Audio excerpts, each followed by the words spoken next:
গবাদি পশুর অসুস্থতা, মোটাজাতকরণ সহ নানা কারণে মান নষ্ট 30% চামড়ার দাবি ব্যবসায়ীদের। সরকার নির্ধারিত দামেই কেনা হচ্ছে, মন্তব্য উপদেষ্টার। ঈদের ছুটিতে সাগরকন্যা কুয়াকাটার সৈকত জুড়ে উৎসবের আমেজ। সূর্যোদয়ের সময় থেকে হাজারো দর্শনার্থীর পদচারণা, ছবি তুলে আড্ডায় কাটছে সময়। 4 দিনের সফরে আজ যুক্তরাজ্য যাবেন প্রধান উপদেষ্টা। দুর্নীতির অভিযোগ ইস্যুতে ডক্টর ইউনূসের সাক্ষাৎ চান ব্রিটিশ এমপি টিউলিপ। এখনও চিঠি না পাওয়ার দাবি প্রেস সচিবের।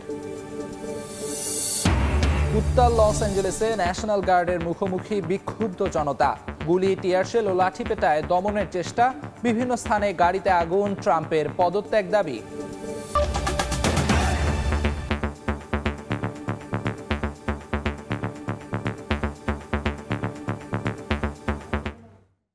সময় সংবাদের সঙ্গে আছি আমি আমিরুল ইসলাম আলিফ। নির্ধারণের পরও কোরবানির পশুর চামড়ার সঠিক দাম পাচ্ছেন না বলে অভিযোগ মৌসুমি ব্যবসায়ীদের। এছাড়া নানা কারণে প্রায় 30% পশুর চামড়ার মান নষ্ট হয়েছে, সেজন্য দামও কমেছে বলে দাবি ট্যানারি মালিকদের। সাইফুল ইসলামের রিপোর্ট। বছর ভেদে জাতীয় সম্পদ পশুর চামড়া নিয়ে অজুহাতের কমতি থাকে না এ খাত সংশ্লিষ্টদের। কখনো বেশি দামে চামড়া কিনে বেচতে এসে ক্ষতির মুখে পড়ে মূলধন হারানোর অভিযোগ করেন মৌসুমি ব্যবসায়ী সহ উপকারভোগীরা। কখনো আবার মানহীন চামড়া ব্যবসায় ধস, অর্থনীতি সংকট সহ নানা কারণ দেখিয়ে কম দামে কেনার সিন্ডিকেট করেন অনেক ব্যবসায়ী। এবারও কোরবানির মৌসুমে ব্যতিক্রম হয়নি এ শিল্পে। আনার পরে 300 টাকা 400 টাকা বলে, 500 টাকা উপরে বলে না। এতে বলা সরকার ঘোষণায় দেয় তো এই চামড়া ফেলে দাও, আমরা ফেলে দেবো, আর মাটিতে পুঁতে দেবো। 1,10,000 টাকার গরু আর একটা হলো 80,000 টাকার গরু। দুইটা চামড়ায় আমার দেশে হলো 530 টাকা। এদিকে পশুর চামড়া ছাড়াতে গিয়ে কেটে ফেলার ঘটনা পুরনো, কিন্তু কাঁচা এই পণ্যে নতুন সংকট তৈরি করছে বক্স অ্যানথ্রাক্স রোগে গুটি হওয়া এবং মোটাজাতকরণের কারণে চামড়া ফেটে দাগ তৈরি হওয়ার মতো রোগ। ব্যবসায়ীরা বলছেন চলতি ঈদ মৌসুমে এমন চামড়ার পরিমাণ প্রায় 30%। রাত 12টা পর্যন্ত মোটামুটি দাম ঠিক ছিল, এরপর তো চামড়া দেরি হয়ে গেল, তো নষ্ট হয়ে যায়, বুঝছেন না। স্পট বেশি আছে, পরাই আপনার 30-35%। চামড়ার মধ্যে পর্যাপ্ত পরিমাণ অ্যানথ্রাক্স, ফক্স, এগুলোর কারণে দানা দানা গুটি, এগুলোর কারণে চামড়া সিলেকশন অনেক খারাপ। চলতি মৌসুমে প্রায় 80,000 চামড়া সংগ্রহের একক লক্ষ্য পুরান ঢাকার পোস্তার ব্যবসায়ীদের। তবে বরাবরের মতো অর্থ সংকটের অজুহাত তাদের। তারা জানান রাজনৈতিক দলের কোরবানি কম হওয়ায় এবার চামড়া কিছুটা কম। একই সঙ্গে ব্যাংক ঋণে ভাটা পড়ায় 10 থেকে 15% চামড়া কিনতে না পারার শঙ্কায় তারা। দেশের প্রেক্ষাপট বদলের পরে সিচুয়েশন, এনভায়রনমেন্ট সব চেঞ্জ। ওই লোকগুলো দেশে নাই এবং উপরন্ত ঘাপটি মেরে আছে। যারা 5টা গরু দেওয়ার কথা সে একটা দিছে, টাকা নাই যেহেতু। আমার কাছে 5,000 চামড়ার ক্যাপাসিটি, আপনি নিয়েছেন 25,000, এটা আমি নিতে পারবো না তো না। দেশে বছর জুড়ে পশুর চামড়া সংগ্রহের প্রায় 60%ই সংগ্রহ হয়ে থাকে কোরবানি মৌসুমে। আর সঠিক সময়ে সংরক্ষণের অভাবে সারা দেশে নষ্ট হয় 10 থেকে 15% চামড়া। সাইফুল ইসলাম, সময় সংবাদ, ঢাকা। সরকারের বেঁধে দেওয়া দামেই কোরবানির পশুর লবণযুক্ত চামড়া বিক্রি হচ্ছে বলে জানিয়েছেন বাণিজ্য উপদেষ্টা শেখ বশির উদ্দিন। নির্ধারিত দাম কার্যকরে বাণিজ্য মন্ত্রণালয়ের বিশেষ দল কাজ করছে বলেও জানান তিনি। রোববার সন্ধ্যায় লালবাগের পোস্তায় কোরবানির পশুর চামড়া সুষ্ঠু ব্যবস্থাপনা সংক্রান্ত কার্যক্রম পরিদর্শন করেন উপদেষ্টা। পরে সাংবাদিকদের বলেন, সরকার চামড়ার লবণ সহ দাম নির্ধারণ করেছিল। 700 থেকে 800 টাকায় যেটা বিক্রি হচ্ছে সেটি লবণ ছাড়া। ভালো চামড়া 12 থেকে 1300 টাকায় বিক্রি হচ্ছে। মৌসুমি ব্যবসায়ীদের চামড়া সংরক্ষণের অভিজ্ঞতা না থাকায় দাম পাচ্ছে না বলেও মন্তব্য করেন উপদেষ্টা।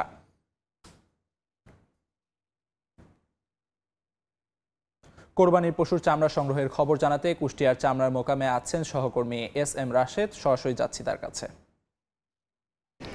হ্যাঁ, কুষ্টিয়ায় কিন্তু ইতিমধ্যে যারা চামড়া ব্যবসায়ী যারা আছে, বিশেষ করে আড়তদার যারা আছে, তারা তাদের চামড়া সংগ্রহ সমাপ্ত করেছে, সংগ্রহ করা, এবং ইতিমধ্যে তারা কিন্তু লবণ দিয়ে সংরক্ষণ করেছে চামড়া। একটি চামড়া, বিশেষ করে একটি গরুর চামড়া সংরক্ষণ করতে প্রায় 8 থেকে 10 কেজি লবণ প্রয়োজন হয়েছে, এবং ছাগলের একটি চামড়া সংগ্রহ করতে খরচ হয়েছে 80 থেকে 120 টাকা পর্যন্ত।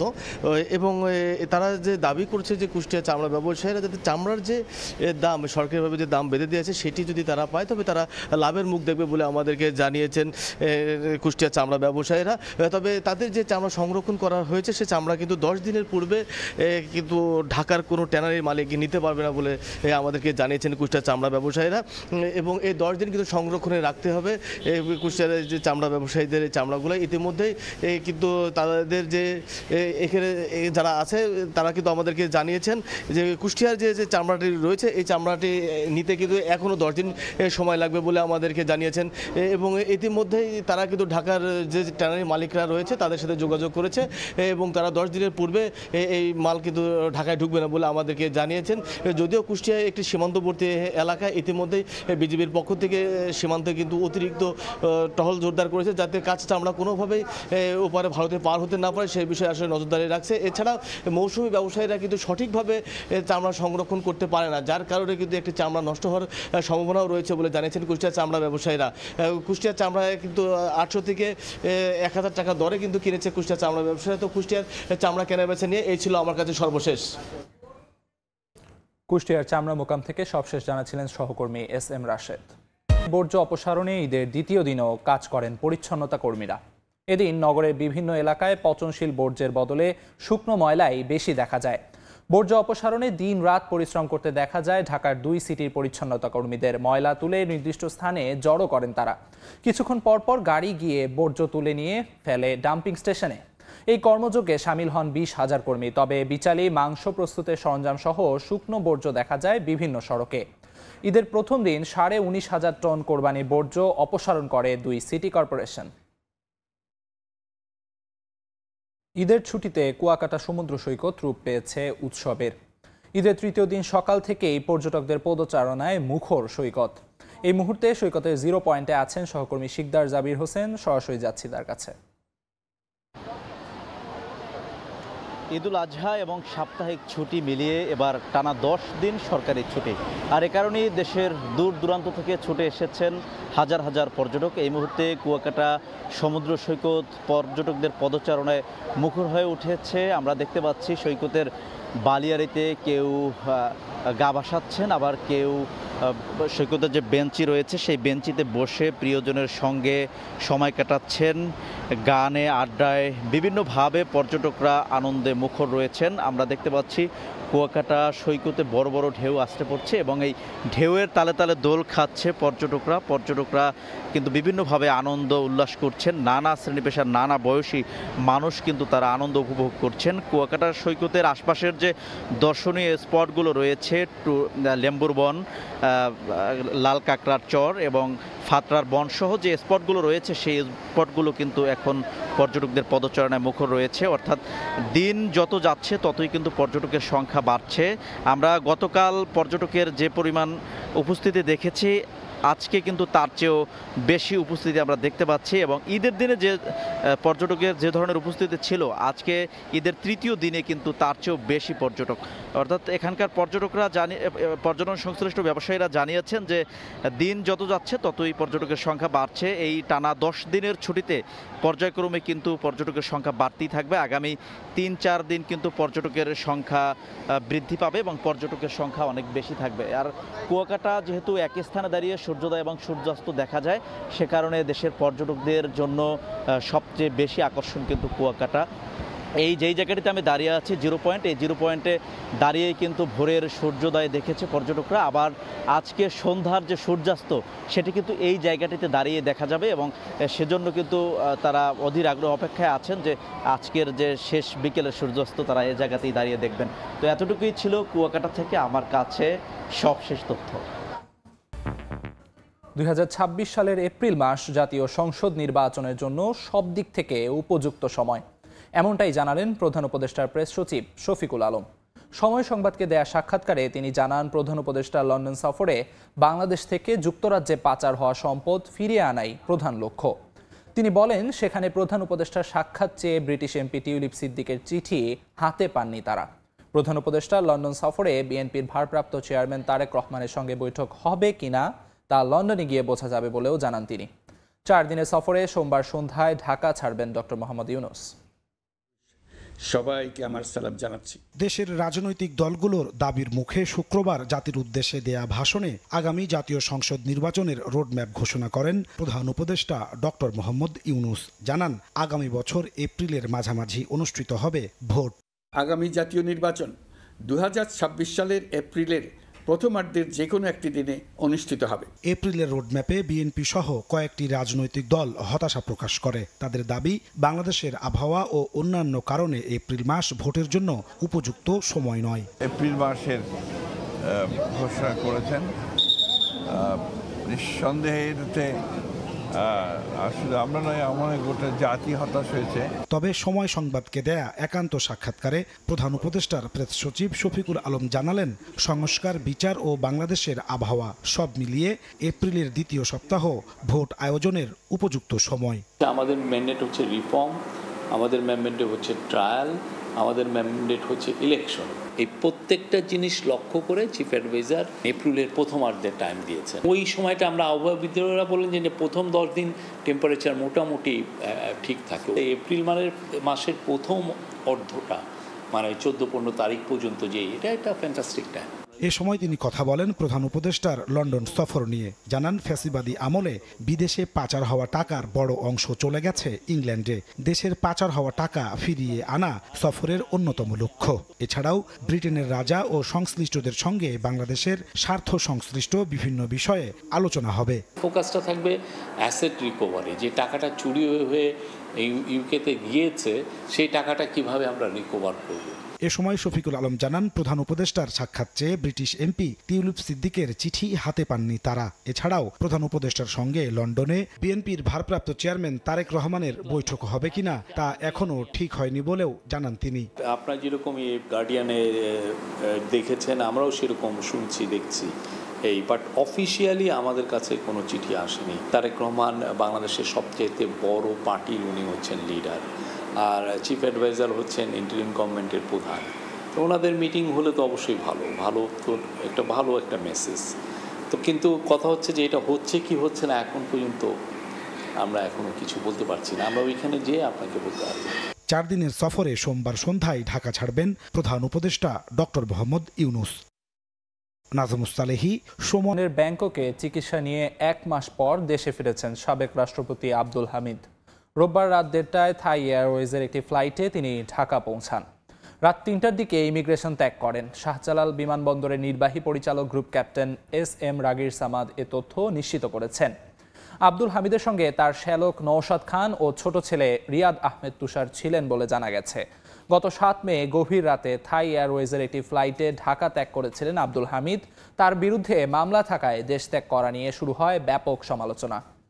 দেখছেন সময় সংবাদ। দুর্যোগ মোকাবিলায় বরিশাল বিভাগ জুড়ে নেই পর্যাপ্ত আশ্রয় কেন্দ্র। যা আছে তার প্রায় অর্ধেকই সংস্কার প্রয়োজন। ঘূর্ণিঝড় সহ যে কোনো বড় দুর্যোগে আতঙ্কে থাকেন কয়েক লাখ মানুষ। বিস্তারিত অপূর্ব রিপোর্টে।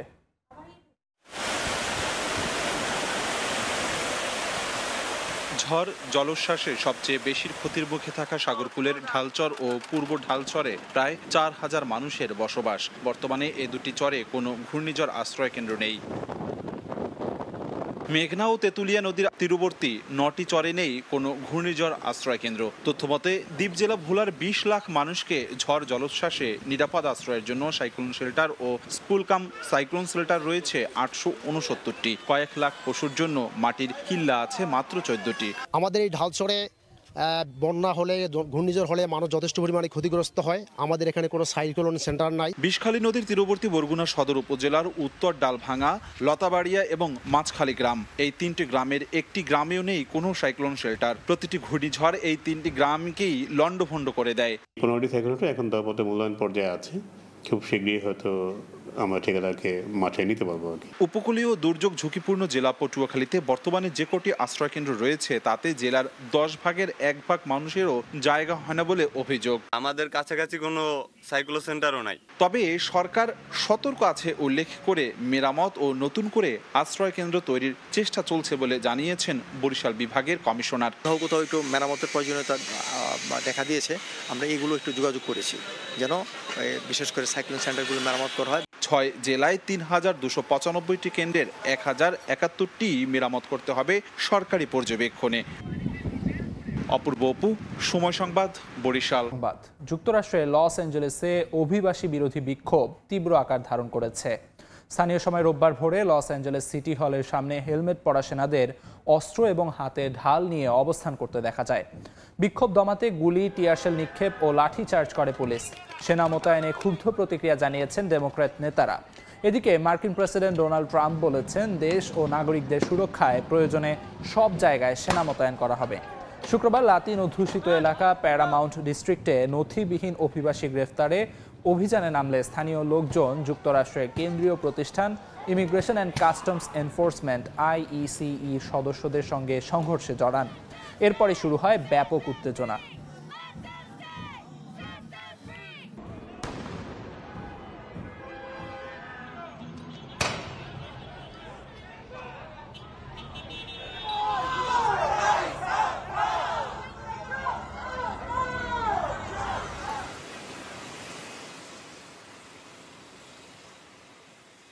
সময় সংবাদের শীর্ষ সংবাদগুলো জানিয়ে দিচ্ছি আরেকবার। গবাদি পশুর অসুস্থতা, মোটাজাতকরণ সহ নানা কারণে মান নষ্ট 30% চামড়ার অভিযোগ ব্যবসায়ীদের। সরকার নির্ধারিত দামেই কেনা হচ্ছে, দাবি উপদেষ্টার।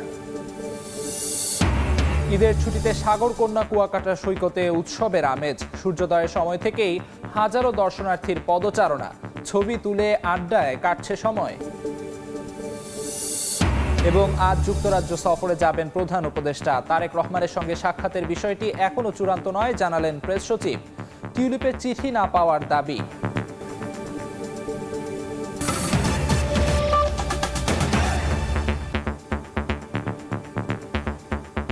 এই ছিল সময় সংবাদে।